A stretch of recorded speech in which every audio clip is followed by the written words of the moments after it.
What's up, everybody? Welcome to the first ever special episode of Friday Night Lights here on the Sports Desk. I'm the man wearing makeup and your host, Colin Kushner.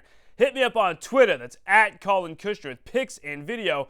I'll get you right here on the show. Okay, so this is the first ever episode of Friday Night Lights here on the Sports Desk, and I am so jacked to be here with you every Friday night.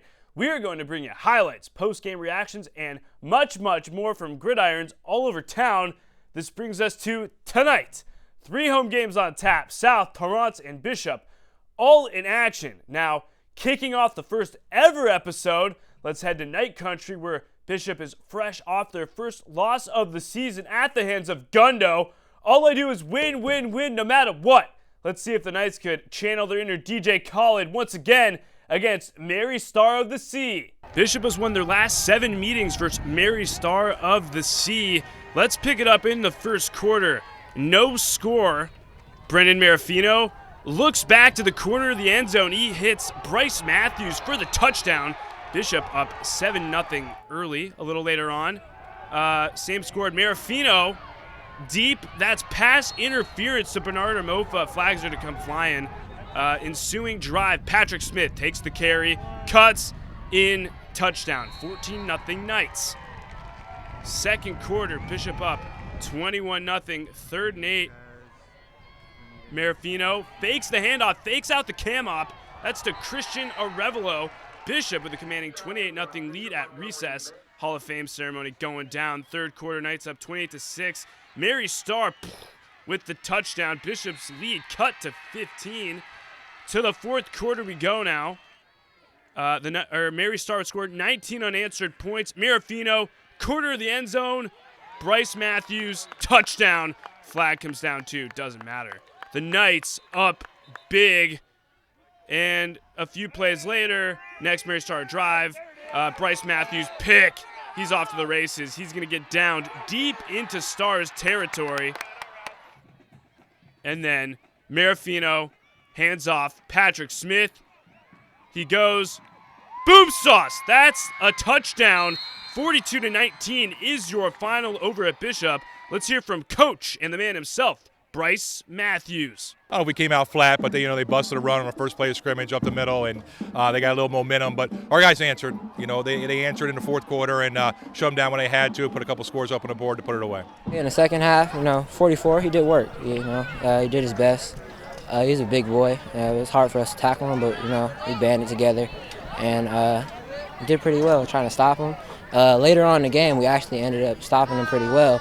But that first play of the second half, I know he broke off for like a 70-yard touchdown, and we were like, whoa. So we had to turn it up on him. Down south, the Spartans looking to go 4-0 for the second consecutive season. Last year, they beat Carpinteria to win that 4th game. South hasn't lost to the Warriors since 2013. Spartans averaging just over 44 points in their first 3 games this year. First quarter, no score. Carpinteria fumbles the football. That's recovered by the green squad. We're still knotted at 0-0 a few plays later. Carpinteria. This is what's going to happen. Gabe Zuniga drops. He's going to get picked. And they're going to take this deep. He keeps running.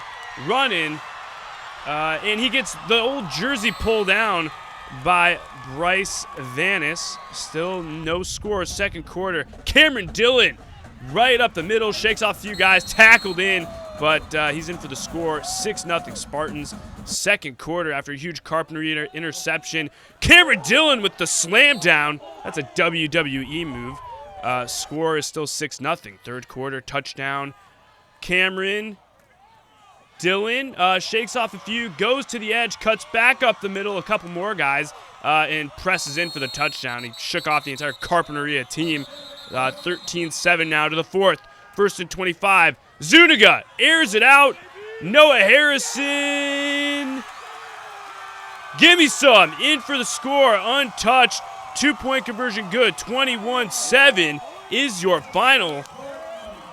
Let's head out to Brittany Johnson, who is standing by over at South. Brittany? All right, Coach. So you had 4 turnovers in the first half. What was the game plan going into the second? We challenged them a little bit at halftime. We had to pick up our effort. We had to change our attitude a little bit, and I thought we responded and played well the second half. I thought we played well the first half, we just made some mistakes. Now, I saw a bunch of guys that are like injured on the bench and stuff like that. How do you get your guys to keep the momentum going into the second half? I know a lot of the guys are playing both ways the whole entire game.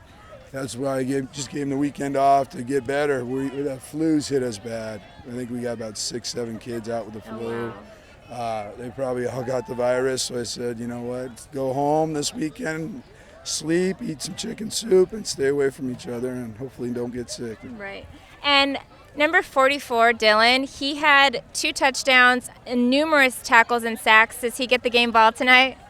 I'd have to look at the tape, but yeah, he deserves one, that's for sure. He's played 4 great games in a row, and he just keeps going and going. He's a hell of a kid and definitely a great football player. Okay, well, thank you so much, and I hope you don't get sick, too. It sounds like you're getting a sore throat. Just a throat. Yeah, I can't get sick. I'm not allowed to. Okay, thanks, Coach. Thank you. All right, Colin, back to you.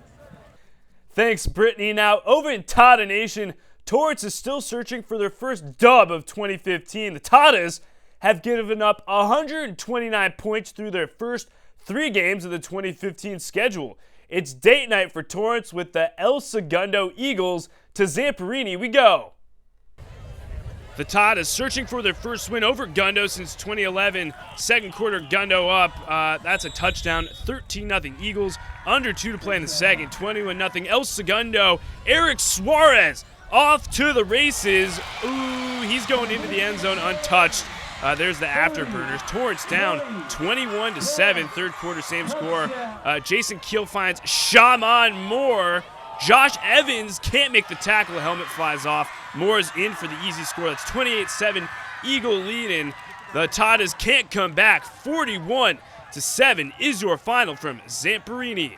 Well, that wraps up a wild week 3 of football here in Torrance. If you want more highlights, post-game reactions, and much, much more on your Torrance sports scene, you can catch the Sports Desk at 4 and 9:30 p.m. on Torrance Time Warner Cable Channel 3, Verizon Fios Channel 31, KNET 25.2, and right here on YouTube. Remember, hit me up on Twitter. Send in your selfies, your pics, and video. I'll get you right here on the show. A big thanks to, let's get a drum roll, Mr. Ed Wilson for making this production happen, and everyone else who contributed to tonight's show. Take it easy, Torrance. We'll catch you next time. Boom sauce!